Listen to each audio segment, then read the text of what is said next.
दोस्तों मेरे चैनल में आपका स्वागत है। दोस्तों आज की इस वीडियो में मैं आप लोग को बताने वाला हूं कि अगर आपने किसी को उधार पैसा दिया और अब आप चाहते हैं कि आप कम समय के भीतर अपना पैसे का रिकवरी कर ले, अब अपना पैसा वापस ले ले। क्योंकि यहाँ पर जब आपसे कोई पैसा मांगता है तो उस समय गिड़गिड़ाता है, लेकिन कई बार जब आप अपना पैसा मांगते हैं तो फिर आपका नंबर ब्लॉक कर देता है और फिर आपको कानून का प्रक्रिया अपनाना पड़ता है, लंबा संघर्ष करना पड़ता है, तो ही आपके पैसे का रिकवरी होता है। तो आज का मेरा यह टॉपिक है कि कम समय में आप अपने पैसे का रिकवरी कैसे करेंगे। तो दोस्तों इसे जानने के लिए आप इस वीडियो में अंत तक बने रहें और अगर आप मेरे चैनल पर नए हैं तो फिर चैनल को सब्सक्राइब करके बेल आइकन को भी प्रेस कर लीजिए, ताकि मैं जब भी कोई इस इन्फॉर्मेटिव वीडियो आप लोग के लिए अपलोड करूं तो फिर आप लोग को उस वीडियो की नोटिफिकेशन मिल सके। दोस्तों यहाँ पर आप किसी दूसरे पार्टी से जिसको आप उधार पैसा दिए हैं, आप उससे अपने पैसे का रिकवरी तभी करेंगे जब आप लीगल तरीके से पैसा दिए रहेंगे। अब कई सारे केसेस में क्या होता है कि लोग कैश में पैसा देते हैं। अब इसका क्या प्रमाण होगा, कोई एग्रीमेंट भी आपने नहीं बनाया है, या फिर कई चालाक लोग क्या करते हैं, जैसे कि मैं आपसे कुछ पैसे उधार मांगता हूं तो मैं अपने अकाउंट में आपसे पैसा नहीं लूंगा, बल्कि किसी दूसरे पार्टी के अकाउंट में मैं आपसे डलवा दूंगा। फिर कल को अगर कोई डिस्प्यूट होता है तो आप कैसे इस चीज़ को साबित करेंगे। तो सबसे पहले आप किसी को उधार पैसा दें तो यहाँ पर आप डिजिटल मोड से पैसा दें। आप चेक के माध्यम से दे सकते हैं, आप यूपीआई कर सकते हैं, आप एनईएफटी कर सकते हैं।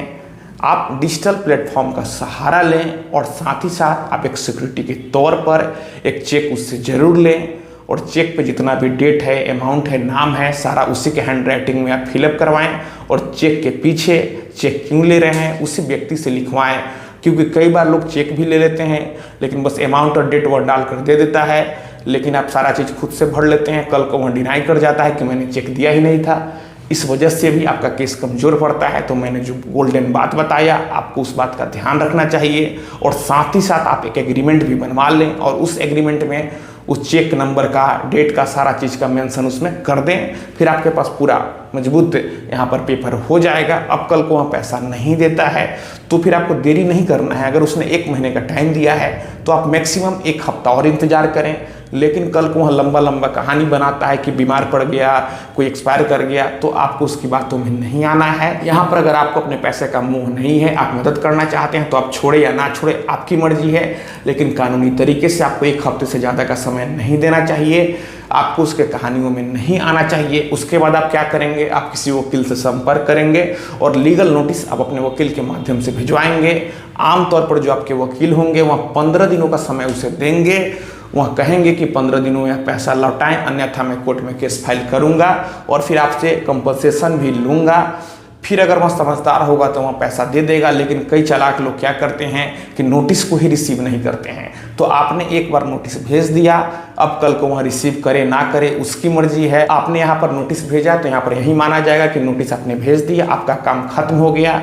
क्योंकि अगर आप ऐसे ही कोर्ट में चले जाते हैं तो कोर्ट आपका केस एडमिट नहीं करता है। कोर्ट का कहना होता है कि आप पहले वकील के माध्यम से लीगल नोटिस भिजवाइए। हो सकता है कि लीगल नोटिस देने से यहाँ पर आपका काम बन जाए, फिर कोर्ट का काम यहाँ पर कम होगा। लेकिन अगर लीगल नोटिस भी आप भेजते हैं फिर भी पैसा नहीं लौटाता है तो आपको अपने यहाँ पर न्यायालय में, सिविल कोर्ट में मनी रिकवरी का सूट फाइल करना है।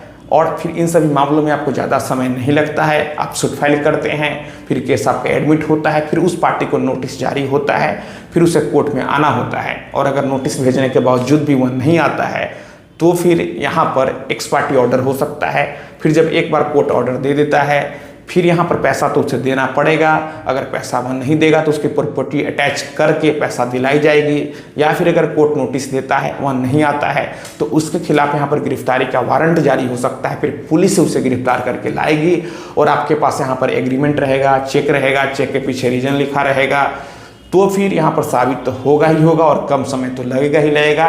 फिर उसे पैसा लौटाना होगा और अगर 1 लाख का अमाउंट था तो उसे 2 लाख तक देना पड़ सकता है। और कोर्ट केस में जो खर्च हुआ उसका भी कंपनसेशन कोर्ट के द्वारा उससे ले सकते हैं। तो दोस्तों मैं आशा करता हूँ आपको वीडियो पसंद आई होगी। अगर मन में कोई भी सवाल है तो आप नीचे कमेंट बॉक्स में कमेंट करें। और अगर आप हमसे सीधे जुड़ना चाहते हैं, फ़ोन से बात करना चाहते हैं, मन में कोई भी सवाल है तो फिर आप हमें इंस्टाग्राम पर फॉलो करें। मेरा इंस्टाग्राम पर यूजर नेम है Pritesh1584। आप हमें यहाँ फॉलो करें, मैसेज करें। और अगर फ़ोन से बात करना है तो फिर इंस्टाग्राम पर ही मैसेज करके अपॉइंटमेंट बुक कर लें। तो दोस्तों हम लोग मिलते हैं अगले वीडियो में एक नए टॉपिक के साथ। तब तक आप अपना और अपने परिवार का ख्याल रखें।